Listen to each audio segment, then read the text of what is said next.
샬롬, 말씀 읽어주는 김기훈 목사입니다. 오늘도 기대하는 마음과 사모하는 마음을 가지고 하나님의 말씀 함께 읽겠습니다. 시편 78편 1절부터 12절까지의 말씀입니다. 사랑하는 친구들이여, 하나님의 진리를 들으며 내 말에 귀를 기울여라. 격언 한 조가 곱씹어 너희에게 일러주리라. 감미로운 옛 진리를. 이것은 우리 조상들에게서 전해 들은 이야기. 어머니 스라에서 받은 훈계, 우리만 간직하지 않고 다음 세대에게도 전하련다. 하나님의 명성과 부, 그분께서 행하신 놀라운 일들을. 하나님께서 야곱 안에 증거를 심으시고 그분의 말씀을 이스라엘에 확고히 두셨다. 그리고 우리 조상들에게 명령하시기를 그것을 자손들에게 가르쳐 다음 세대와 앞으로 올 모든 세대가 알게 하라고 하셨다. 그들이 진리를 배우고 이야기를 전하여 그 자손들도 하나님을 믿고 하나님께서 행하신 일들을 잊지 않으며 그분의 계명을 지키게 하라고 명령하셨다. 완고하고 악한 그들의 조상들처럼 변덕스럽고 믿음 없는 세대, 하나님께 신실하지 못한 세대가 되지 말 것을 명하셨다. 에브라임 자손들은 빈틈없이 무장하고도 정작 전투가 시작되자 도망치고 말았다. 그들은 겁쟁이여서 하나님의 언약을 지키지 않았고 그분의 말씀 따르기를 거절했다. 그분께서 행하신 일을, 그들에게 똑똑히 보여주신 이적들을 잊어버렸다. 이것은 하나님의 말씀입니다. 시편 78편의 표제는요, 이렇게 기록되어 있습니다. 아삽의 마스길. 여기서 마스길은요, 지혜, 교훈을 뜻합니다. 그렇기 때문에 시편 78편은요, 올바른 삶을 안내하는 지혜시로서 이스라엘의 구원 역사를 재진술하는 역사적인 서사시이고 하나님의 백성으로 살도록 안내하는 교훈적인 찬양시다라고 생각해 볼 수 있습니다. 오늘 말씀은요, 시편 78편의 도입부로 내용상 세 부분으로 나눠서 생각해 볼 수 있는데, 먼저 첫 번째 1절부터 4절 역사를 배우라 라고 이야기하고 있습니다. 우리 1절의 말씀을 같이 한번 읽어볼까요? 내 백성이여, 내 율법을 들으며 내 입의 말에 귀를 기울일지어다 라고 이야기합니다. 율법은요, 가르침, 교훈, 반향을 뜻하는데, 이는 하나님이 모세에게 시내산에서 부여하신 그러한 율법이 아니라 지금 자신이 이야기하고 있는 그 가르침을 나타낸다라는 거예요. 우리 2절의 말씀도 같이 한번 읽어볼까요? 내가 입을 열어 비유로 말하며 예로부터 감추어졌던 것을 드러내려 하니 라고 기록되어 있습니다. 비유는요, 격언, 잠언, 경구. 경구란 짧은 교훈의 글을 의미하고 있습니다. 그리고 감추어졌던 것은요, 수수께끼를 뜻해요. 특별히 고대 근동 사회에서 수수께끼는 단순한 말장난이나 어린아이들의 놀이에서 그치는 것이 아니라 비밀한 것, 의미심장한 것을 전달할 때 종종 사용되었고요. 이를 해석함으로써 그 속에 내재된 함축적인 의미 내지는 지혜를 발견케 하는데 사용되었다라는 거예요. 그렇다면 시인이 지금 이야기하고 드러내고자 하는 그러한 내용은 무엇일까? 이 수수께끼는 무엇일까? 그것은요, 3절과 4절의 기록을 통해서 이야기하고 있는데, 하나님의 은혜와 구원의 역사 가운데 하나님이 이스라엘에게 끊임없이 은혜를 베푸시고요, 그리고 끊임없이 구원의 역사를 이루어 가셨는데, 그 가운데 계속된 반역과 불순종으로 일관하는 이스라엘의 역사의 모습, 이것이 수수께끼와 같다라고 이야기를 하고 있는 거예요. 그렇기 때문에 시인은요, 이스라엘 자손들이 지금 자신의 권고를 통해서 삶의 참된 지혜를 찾기를 소망하고요, 이러한 소망 가운데 이 시편 78편을 기록하고 있다라고 이야기를 하는 거예요. 이제부터 자신이 이야기할 이스라엘의 역사를 통해서 동일한 실패를 하지 말고 올바른 삶의 방향성을 찾고 실패하지 않는 삶을 살아가라 라고 권면을 하고 있는 겁니다. 이것이 바로 우리가 성경을 읽어야 하는 그러한 이유입니다. 우리가요, 말씀을 통해서 먼저 찾아야 하는 것은 무엇이냐면, 우리의 삶 속에서 지금도 신실하게 일하고 계신 하나님의 은혜와 하나님의 구원을 발견하는 것입니다. 그러면서요, 우리는 하나님을 신뢰해야 한다라는 것. 그리고 또한 이러한 하나님의 은혜와 구원의 역사 가운데 끊임없이 하나님을 반역하고 불순종했던 이스라엘의 역사를 통해서 야, 나는 저러지 말아야 되겠다. 나는 이스라엘처럼 하나님을 반역하고 하나님 앞에 불순종하는 이러한 삶을 살아서 나의 인생이 하나님과 멀어지는 이러한 삶을 내 안에 정말로 단절해야 하겠다라는 결단, 그리고 내가 어떻게 살아가야 할지 삶의 방향성을 찾는 것, 이것을 바로 말씀을 통해서 배워야 한다라는 겁니다. 그래서 우리는 성경을 읽어야 하고요, 성경을 가까이 해야 하는 거예요. 말씀을 통해서 우리가 어떻게 살아가야 할지 삶의 방향성을 찾으시는 주의 모든 자녀들이 되었으면 좋겠습니다.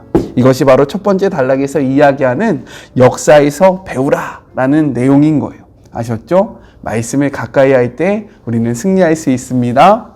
우리 같이 승리해요. 파이팅! 자, 둘째, 5절부터 8절. 말씀을 다음 세대에 전수하라 라고 이야기하고 있습니다. 우리 5절의 말씀을 같이 한번 읽어볼까요?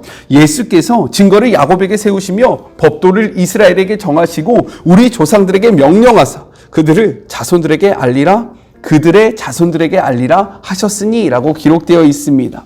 야곱은요, 성경에서 이스라엘을 대표하는 인물로 지칭되고 있고요, 또한 증거와 법도는 하나님의 율법을 뜻합니다. 즉 하나님은 지금 이스라엘에게 율법을 주실 때 먼저는 그들이 이 율법을 지킬 것을 명령하셨고, 거기서 더 나아가 율법의 말씀을 그들의 후손에게 전달하고 이를 지키게 할 것을 명령하셨다라는 것. 우리 말씀을 한번 읽어볼까요? 출애굽기 10장 2절의 말씀입니다.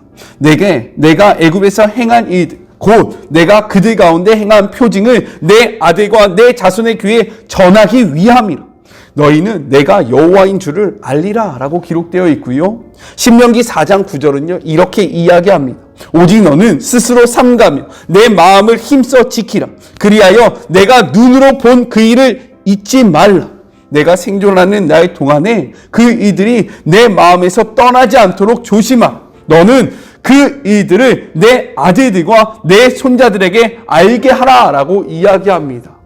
왜 성경은요, 왜 하나님은요 우리로 하여금 이 말씀을 먼저 지키고 살아가게 이야기하고 여기서 그치는 것이 아니라 우리의 다음 세대들에게 이 말씀을 전하라고 말씀하실까요? 그 이유가 무엇이냐? 7절 이렇게 이야기합니다. 같이 한번 읽어볼까요? 그들로 그들의 소망을 하나님께 두며 하나님께서 행하신 일을 잊지 아니하고 오직 그의 계명을 지켜서. 그렇게 할 때에 우리의 다음 세대들은요, 그들의 소망을 다른 것에 두는 것이 아니라 하나님 앞에 두게 된다라고 이야기를 하는 거예요. 그분의 행하신 일들을 잊어버리지 않고요, 그 말씀 안에 살아갈 수 있게 된다라고 이야기를 하고 있습니다. 지금 기독교는요, 다음 세대가 사라지고 있어요. 특별히 코로나가 터지고 나서요, 다음 세대를 찾아보기가 더욱더 힘들어졌습니다. 이것이 교회의 책임이라고 생각하십니까? 일부적인 모습으로 볼 때 이것은 교회의 책임일 수도 있어요. 하지만 1차적인 책임은요, 교회에 있는 것이 아니라 우리에게 있다라는 거예요. 부모 세대들에게 있고요, 가정 속에서 말씀을 먼저 소유한 자들에게 있다라는 겁니다. 왜요?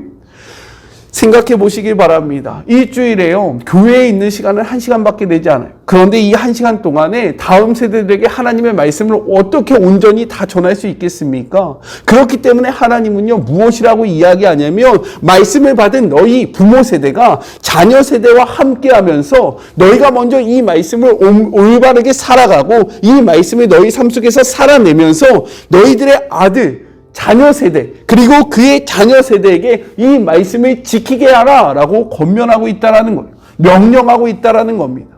코로나가 진행되면서요, 이제는 교회에 함께 모여 예배하지 못합니다. 오히려 가정에서요, 영상을 통해서 하나님을 예배해야 합니다. 이러할 때에 하나님의 말씀을 우리가 더욱더 지킬 수 있다는 거예요. 가족이 함께 모여서 예배하고 이 말씀을 함께 나누고 이 말씀에 대해서 교육할 때에 우리의 다음 세대들은 사라지는 것이 아니라, 이 코로나가 위기가 아니라 이를 통해서 우리는 더욱더 큰 하나님의 나라를 꿈꿀 수 있고요, 우리의 다음 세대는 더욱더 힘있게 성장할 수 있다는 것을 이 말씀을 통해서 깨달으시길 주님의 이름으로 축복합니다. 아멘이십니까? 아멘 하셔야 돼요. 내가 교회를 가지 못해서, 내 자녀들이 교회를 가지 못해서 그들에게 신앙이 생기지 않는다라고 변명할 수 없습니다. 하나님은 우리에게 그 다음 세대에게 신앙을 전수할 것을 명령하셨다라는 거예요. 부모 세대인 우리가 먼저 바르게 말씀을 소유하고 이 말씀을 살아내므로 다음 세대들에게 하나님의 말씀을 가정에서부터 가르치고 가정에서부터 전수하여 이 신앙의 그러한 계보가 끊어지지 않게 하기를 주님의 이름으로 권면합니다. 우리 부모님들 힘내시고요. 우리 청년 세대들 결혼해서 가장 중요하게 세워야 하는 것이 바로 가정입니다. 가정에 말씀을 세우고 다음 세대들을 세워가는 우리 모두가 되었으면 좋겠습니다. 아셨죠? 꼭 그렇게 하셔야 합니다. 마지막 셋째입니다. 9절부터 11절 하나님의 말씀을 기억하라 라고 이야기하고 있어요. 우리 9절의 말씀을 같이 읽겠습니다. 에브라임 자손은 무기를 갖추며 활을 가졌으나 전쟁의 날에 물러갔도다 라고 이야기해요. 시인은 이제 이스라엘의 패역한 역사를 에브라임 지파를 중심으로 이야기를 합니다. 에브라임이 이스라엘에서 대표 지파의 역할을 감당하고 또한 이스라엘 전체를 나타내는 칭호로 사용되게 된 배경이 있어요. 먼저는요, 야곱의 장자 르우벤이 야곱의 즉 자신의 아버지였던 그 아내 비라와 성적인 관계를 맺음으로 장자권을 박탈당합니다. 이 박탈된 장자권이요 요셉에게 넘어가요. 그리고 하나님께서는요 야곱으로 하여금 요셉의 장자 므낫세에게 그 장자의 축복권을 주는 것이 아니라 차남 에브라임에게 장자의 축복권을 주십니다. 그래서요 에브라임이 이스라엘을 대표하는 그러한 지파가 되었다라는 거예요. 여기서 우리가 한 가지 기억해야 할 것이 있습니다. 무엇이냐면 하나님에게 중요한 것은 혈통이 아니라는 거예요. 원래 혈통에 따라 내려갔으면요 르우벤이 이스라엘의 대표 지파가 되어야 합니다. 그리고요 므낫세가 이스라엘의 대표 지파가 되어야 해요. 하지만 하나님은요 혈통이 아니라 혈통으로 사람을 사용하시지 않았다라고 성경은 이야기하고 있는 거예요. 이것은요 우리에게 굿뉴스입니다. 그렇기 때문에 우리도요 희망이 있는 거예요. 아, 나도 하나님 앞에 사용받을 수 있구나. 정말로 내가 하나님을 의지하기만 하면, 내가 하나님을 붙들기만 하면 하나님은 나의 혈통과 신분을 차별을 두시는 것이 아니라 중심을 보시고 사람을 사용하시는구나 라는 사실을 깨달을 수 있게 된다는 겁니다. 혈통이 아니라 하나님을 의지하는 자, 하나님이 선택하시는 자를 하나님이 쓰신다라는 거예요. 이 사실을 기억하시면서 용기와 힘을 얻으시는 우리 모두가 되었으면 좋겠습니다. 아셨죠?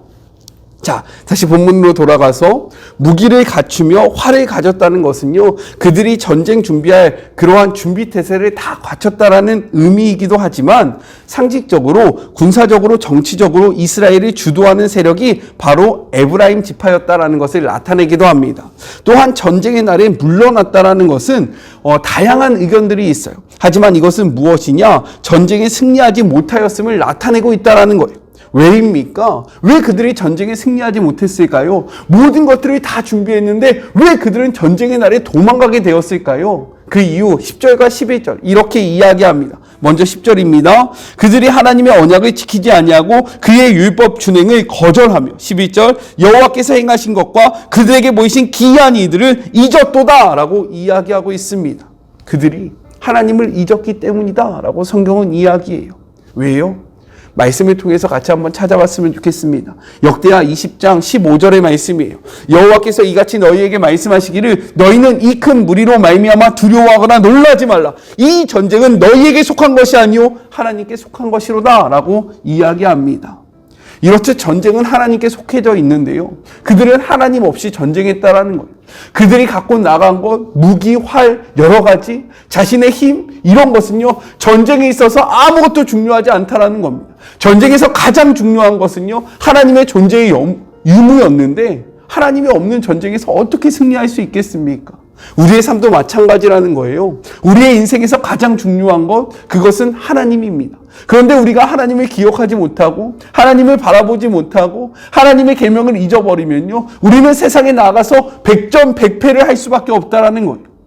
그렇기에 하나님을 기억하시는 주의 모든 자녀들이 되었으면 좋겠습니다. 우리의 소망은요 다른 곳에 있는 것이 아니라 하나님께 있는 거예요. 우리의 승리는요 우리가 갖고 있는 재능, 힘, 권력에 있는 것이 아니라 하나님께 있다라는 사실을 기억하십니다. 하나님과 동행하시는 우리 사랑하는 주의 모든 자녀들이 되었으면 좋겠습니다. 우리 같이 기도할까요? 하나님 감사합니다. 말씀을 통해서 우리가 어떻게 살아가야 할지를 배웠습니다. 주님, 말씀을 기억하기를 소망합니다. 말씀을 읽어야 하는 이유가 바로 이것입니다. 말씀을 멀리했다면 다시금 말씀을 읽는 주의 모든 자녀들이 되게 하여 주시옵시고, 또한 하나님을 소유하고 하나님과 동행하는 주의 자녀들이 되기를 소망합니다. 하나님을 떠나 살지 않기를 소원합니다. 주님과 동행하기를 간절히 바라고 원합니다. 하나님을 놓치지 않는 자들이 되기를 소망합니다. 우리의 삶은 하나님께 달려있음을 고백합니다. 주님, 우리가 이것을 입술로만 이야기하는 것이 아니라 우리의 삶의 고백이 되게 하여 주시옵시고, 또한 이 고백을 나로서 그치는 것이 아니라 우리의 다음 세대들에게 힘있게 전달하는 주의 모든 자녀들이 되게 하여 주시옵소서. 코로나는 기독교의 위기가 아니라 기회입니다. 이를 통하여 정말로 교회에만 맡겨졌던 다음 세대들의 그러한 신앙교육을 가정으로 다시금 가져오게 하여 주시옵시고, 가정에서부터 하나님의 말씀을 가리키고 하나님의 도를 가리키며 하나님을 기억하게 하고 하나님을 잊지 않게 하는 우리 모두가 되게 하여 주시옵소서. 함께 하실 주님을 기대하며 거룩하신 예수님의 이름으로 기도드립니다. 아멘. 중요한 것은요, 우리가 하나님을 기억하는 것입니다. 그리고 신앙교육을 교회에만 맡기는 것이 아니라 가정에서부터 시작하는 것이 너무나도 중요하다라는 거예요. 신앙교육은 교회가 전담하는 것이 아니라 가정에서부터 시작되어지고, 가정이 중요한 역할을 감당할 때에 우리의 다음 세대가 살아날 수 있는 것입니다. 이를 기억하시는 복된 하루가 되었으면 좋겠어요. 저는요, 삶의 자리가 시작되는 월요일 날 또 만나도록 할게요. 사랑하고 주님의 이름으로 축복하면서 오늘 하루도 힘내세요. 우리 월요일 날 만나요. 안녕. 오늘도 수고하셨습니다.